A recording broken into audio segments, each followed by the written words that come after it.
नमस्कार, स्वागत है आपका सर्वे चैनल में। दोस्तों, मैं सुरेश कुमार।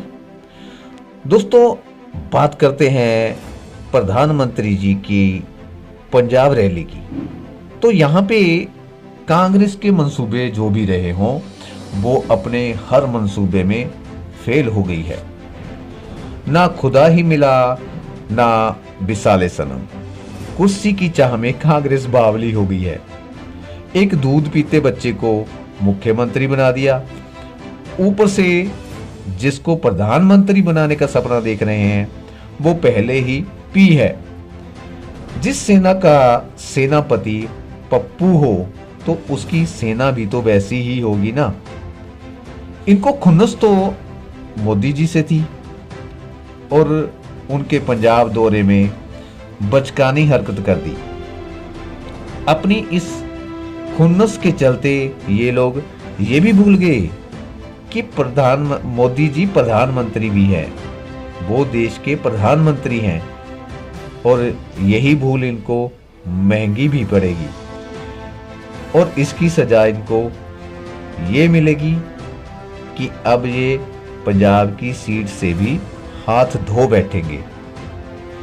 आप खुद सोचिए कि जो देश के प्रधानमंत्री की परवाह नहीं करते तो फिर आम आदमी को सुरक्षा कहां से देंगे।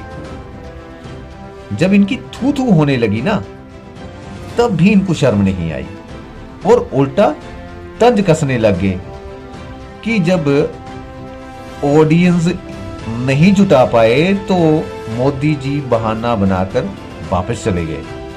तो सुनो, जितनी भीड़ कांग्रेस की रैलियों में होती है ना, इतनी भीड़ तो प्रधानमंत्री जी के विदेश दौरे में उनके फैंस की होती है।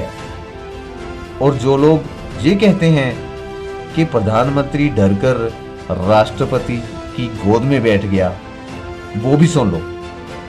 जो प्रधानमंत्री पाकिस्तान की बोलती बंद कर सकता है, चीन की हेकड़ी बंद कर सकता है, तो ऐसे प्रदर्शनकारी उसके लिए कोई बहुत बड़ी तोप नहीं थे।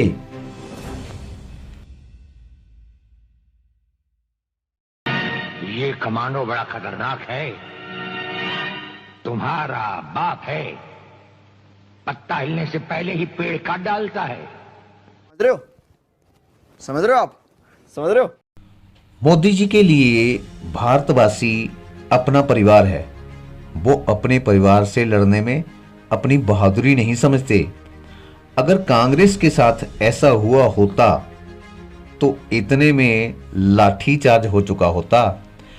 अगर आपको याद नहीं है तो याद दिला देता हूं।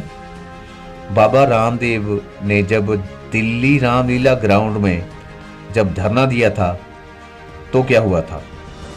3 दिन भी सबर नहीं कर पाई थी कांग्रेस और लाठीचार्ज करवा दिया था। और यहां किसान साल भर धरने पे बैठे रहे। मोदी जी ने कौन सा लाठीचार्ज करवा दिया था?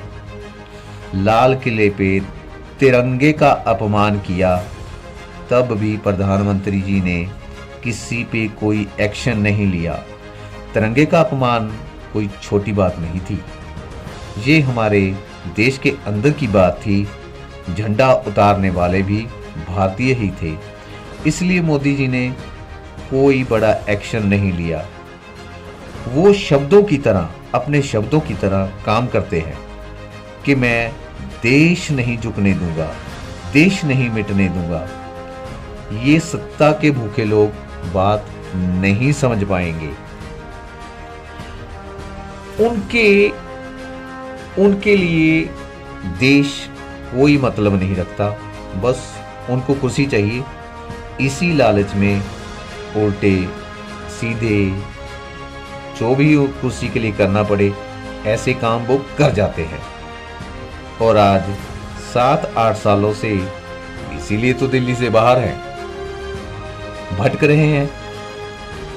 एक महाराज जी ने टीवी के ऊपर डिबेट में तंज कस दिया। क्या बोले कि मोदी जी आप तो कह रहे थे कि देश सुरक्षित हाथों में है, तो फिर आपको सुरक्षा की क्या जरूरत पड़ गई? दोस्तों, मोदी जी देश की बाहरी ताकतों से लड़ते हैं और मोदी जी की सुरक्षा देशवासियों का फर्ज है। इस देश का फर्ज है मोदी जी की सुरक्षा करना, और मोदी जी देश की सुरक्षा करते हैं। इन लोगों को अपनी वोटें डाल के ना तब जवाब दो, और ऐसा प्रधानमंत्री दोस्तों आपको दोबारा नहीं मिलेगा। मजा आया, और मैं ये जो मजा है हिंदुस्तान के हर व्यक्ति को देना चाहता हूं।